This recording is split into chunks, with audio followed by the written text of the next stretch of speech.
When I moved out of my parents' house into my first apartment, I had a lot of stuff to organize. I've never liked websites like Craigslist. I found them unsafe, especially after hearing so many strange stories. So, I decided to sell many of the things on Facebook Marketplace, items that wouldn't fit in the apartment and that my dad wanted to get rid of, like the weight set, some old toys, books, and many other things. The weight set was the most expensive item I was selling. It had a bar, plates, a tree stand, and a set of discs. I was selling it for $340, which I thought was a fair price. Surprisingly, I wasn't getting many responses. Every now and then, someone would message me asking if it was still available, but then they wouldn't write back. Until a few days later, a guy named Jack messaged me, showing interest. His profile picture was quite blurry, but it showed a man with a fishing hat and a fish in his hand. His information was private, and I couldn't see how many friends he had. The only thing was, we had 3 mutual friends, all girls from my town. Also, the guy's last name was the same as a Jack I knew, who was dating a girl I was somewhat friends with, so I immediately thought it was him, especially because I knew that Jack liked to fish. After confirming that the weight set was still available, he replied, "Perfect, when can I come pick it up?" I was pleasantly surprised. He didn't even try to haggle on the price. I told him he could come any evening after 7. He said he could come that night around 11, after work. I thought it was a bit late, but if it worked for him, it worked for me. Then I decided to ask a friendly question. "Hey, you used to date Sarah, right?" I saw that he was typing for a moment, but then the typing disappeared, and he didn't reply right away.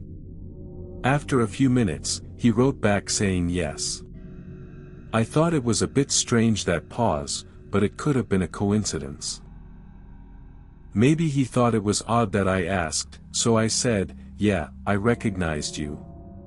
He read the message but didn't reply for half an hour, then he wrote again saying, "Yes, send me the address, and I'll let you know when I'm on my way." I sent him the address, and he read it, but didn't reply for hours. When I got home from work, it was 6 p.m., then I went to the gym and came back around 7:30 p.m., still waiting for any response from Jack. Finally, he wrote asking for my number. I gave it to him, and right after, I got a message from a number with the same area code, but when I replied, it was green. Sometimes, this seems like a red flag to me because a lot of people I know have an iPhone, but I didn't think about it at the time, since I already knew the guy. He said he would arrive in a few hours, and I kept doing what I was doing. By now, it was 11 p.m., and I was waiting for a message or call. I sent another message asking him to let me know when he would arrive. At 11:30, he wrote, "I'm here, come out." Looking out the window, I saw a dark car parked on the street. I tried calling him to tell him I needed help carrying the weights out, but he declined the call and wrote, "Hey, come out." I replied, "I see you, come on, but I need help with the weights, there are a lot of them." He answered, "No, I need to see if you're okay first." It took me a second to understand what he meant, but everything seemed off. I tried calling him again, but he rejected it. At that point, I started to get suspicious. I decided to message Sarah and the other 2 mutual friends on Facebook. The first to reply was Emily, who told me he was a catfish, someone was pretending to be him. When I asked her how she was sure, she said the account used a different name when it had added her. I looked outside again, and the car was still there. Someone was about to do something bad. I didn't know who or what, but I felt something was wrong. I had no way of contacting the real Jack because he didn't have any public social profiles. I kept the door locked and didn't respond anymore. I turned off the living room light and peeked through the window, and I swear, there was a man hiding behind one of the bushes in front of the house. I kept watching, and when the car honked, I saw the man in the bushes run towards the car, which then drove off quickly. After seeing this, I didn't feel relieved. I felt a devastating fear, not just because of what I had just avoided, but also because now those people had my address. The Facebook profile was deleted the next day after many people had reported it, but I believe the creators of the account deleted or deactivated it themselves. Jack himself confirmed that he had nothing to do with it and that someone was using his photos and name to scam people. But I'm not sure it was just a scam, because a few days later, I received this threatening message: "Hey, asshole, watch your back. We know where you live. Keep talking to my girl and you'll see what happens. I'll kick your ass in front of your house. Sleep with one eye open, asshole. We're watching you." I took everything to the police, but for them, it was a low-priority case, and I doubt they ever investigated. I have no reason to lie when I say I hadn't tried to talk to any girl. At that time I was seeing a particular girl. I think it's related to that. I don't know who they were, or what they would have done if I had opened the door, but unfortunately, since then, I've lived with constant fear in my new apartment. Fortunately, I haven't received any more threatening messages, but I still check outside the window every time I leave the house at night.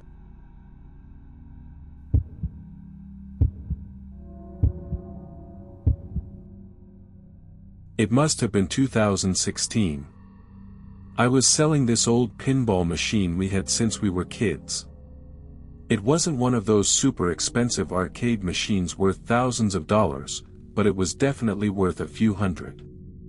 It had been sitting in my parents' attic for a long time, so I wanted to sell it before one of my sisters had the same idea. I didn't really want anyone to know about the sale, otherwise, I'd have to split the money. So I decided to list it while my family was away on a trip I couldn't join because of work. I know, a little sneaky, but you gotta do what you gotta do. My parents' house is in a nice part of town, though not in a gated community. I put the pinball machine on Facebook Marketplace for $200, and the next day, I got a message from an account with no profile picture under the name Emily, showing interest in the machine. They offered me $175, and I accepted. We set up a meeting time, but when the time came, she didn't show up. She texted me saying, "I'll be there soon. I'll be there soon." It was getting late, and I had work the next day. I asked if she'd be there by 11 at the latest. She replied she'd be there by 11:30. I asked if we could reschedule for the next day, but she insisted she was already on her way. So I decided to wait a little longer. At 11:45, she finally texted, saying she had arrived.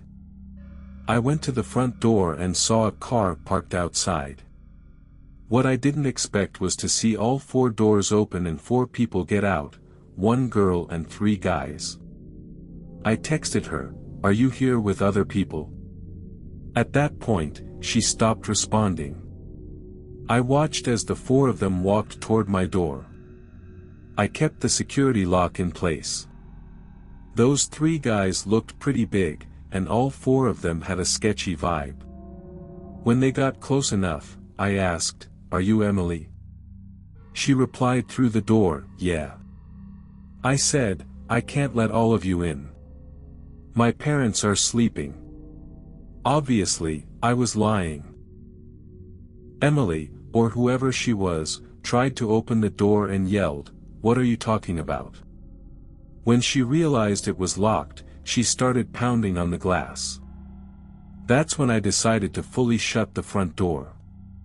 At that point, I heard them yelling outside for a while, ringing the doorbell multiple times. I heard one of them, or maybe more, shouting insults and obscenities at me, which only made me even more glad I didn't let them in. These were definitely not the kind of people I wanted inside my parents' house, especially while I was alone. I realized this whole idea had been a mistake when I heard them laughing and shouting outside the door for at least 10 minutes after I shut it. I looked out from my brother's room window, which faces the driveway, and saw one of the guys urinating in the empty driveway. No car in the driveway. Not a great sight. The girl yelled something toward me as they finally left, but I couldn't make out what she said. I thanked heaven when they were gone and went upstairs to sleep. But that night, I had trouble falling asleep. I kept thinking about the whole encounter. Still wide awake a couple of hours later, I suddenly heard a noise from downstairs. It was unmistakably the sound of glass breaking. I shot up, but before running to lock my bedroom door, I stopped. Instead, I moved slowly and checked. It was already locked. I went back, grabbed my phone, and got ready to call 911. For some stupid reason, I waited to hear more sounds before dialing. And then, I heard exactly what I feared, fast footsteps coming up the stairs. I called 911 immediately, feeling like I was about to throw up. The footsteps outside my room weren't even trying to be quiet. I whispered the entire time while talking to the operator. Time felt like it was moving backward. I hid under the bed as I heard the house being ransacked. In reality, they were in and out in under 5 minutes, long before the police arrived. The back window had been shattered. Items had been stolen from nearly every room. Ironically, the pinball machine wasn't taken. After that, I got a police report number, set up a meeting with some detectives at the station, and told them everything, including the Facebook account of Emily. I tweaked the story a little, saying that someone inside the house had threatened me. My reasoning was that I felt like the case would be taken more seriously if I said I was threatened. To my surprise, they really did take it seriously. The detectives managed to pull the necessary account data from Facebook and track down this Emily, who lived in a rough area a few towns away. With a search warrant, they went through her house and found several stolen items from my parents' home. She gave up the names of the 3 guys who were with her, and all of them were charged with burglary. I think most of the stolen stuff was recovered. There were probably some things I didn't notice were missing that never got returned, but to this day, nothing has come up, so I guess it's fine. I think saying I was threatened helped the detectives take it more seriously, but I could be wrong. My family, of course, was furious at first, but over time, they became more understanding. In the end, everything worked out.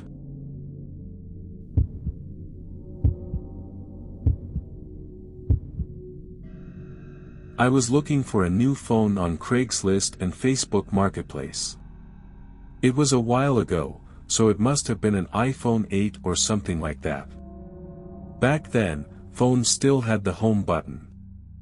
I found a post for a phone.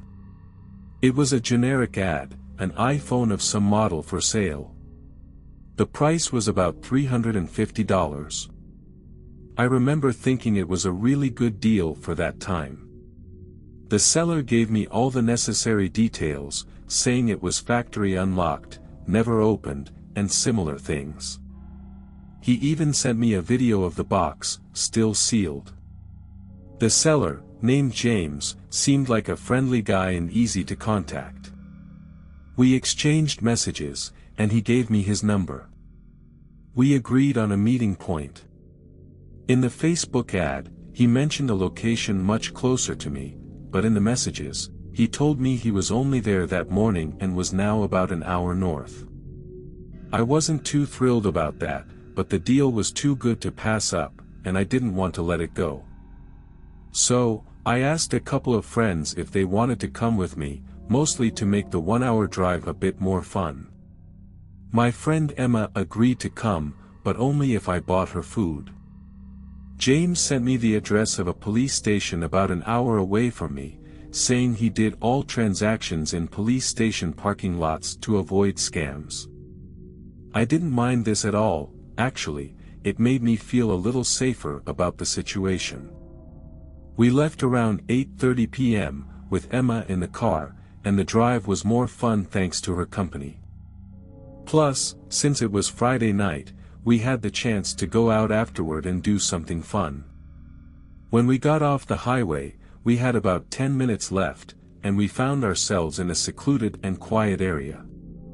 It seemed like it was just a series of woods, a few buildings, and then more woods. We arrived at the police station, and the parking lot was empty except for the police cars. We drove around the building a couple of times but didn't see any sign of James, who said he was in a black car. I decided to call him. He answered, saying he was having car problems and was on the side of the road, asking me if I could come to him. He sent me his location, and when I checked, it was on a remote road, with nothing around. I mean, just woods. I asked if he needed help with the battery, and he said yes, that he had jumper cables. I agreed, although the situation felt odd, and I didn't want to have driven all that way for nothing. Emma kept shaking her head while I was on the phone. When the guy said, "See you soon," and hung up, Emma basically screamed that it was too suspicious, and we should go home. I told her we would just drive to the spot he had given me to see what was going on. I agreed with her that it was a weird situation, but I was really annoyed by the idea of driving 2 hours for nothing. We arrived at the location he gave us, and as we got closer, we saw headlights in the distance on the completely dark road. The closer we got, the more I slowed down, and indeed, it was a black car, but we couldn't see who was inside or outside. It was really dark, but I thought we would at least see a head inside. Emma told me to keep going and not stop, and I agreed. That road was really creepy, completely dark, with woods on both sides, no lights or other cars in sight, perfect for a scam. I passed the car, and immediately, James started calling me non-stop. I ignored all the calls. Then he texted me saying he had just seen us pass by and asked why we didn't stop. I ignored that message too. Emma, ever the optimist, laughed at the whole thing and told me I owed her dinner. So, I found the closest diner and we stopped to eat. It was a small, quiet place, and we were almost the only customers, even though it was Friday night. The waitress took our coffee order when a guy in a hoodie walked in and sat at the counter. He was wearing a dark blue sweatshirt, quite dirty.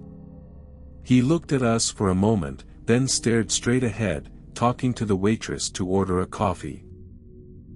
He kept looking at our table every now and then.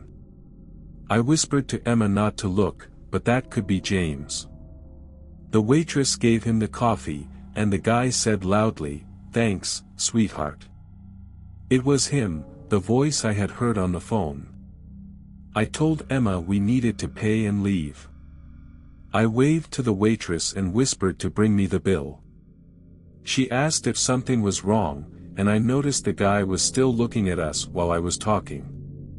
I replied that we needed a coffee for the trip. She brought us the bill, I paid, and we quickly drank our coffee before leaving. We got in the car, and Emma told me he was coming out of the diner. I looked inside and saw him heading quickly toward the exit. I sped off, and yes, we noticed a black car in the parking lot that could have been the one we saw earlier. I was driving too fast for him to catch up. We got back on the highway and drove fast for a while until the low tire pressure light came on. I realized immediately he had slashed the tire. The pressure dropped quickly, so to avoid damage, I pulled over. I got out to check, and sure enough, the tire was slashed.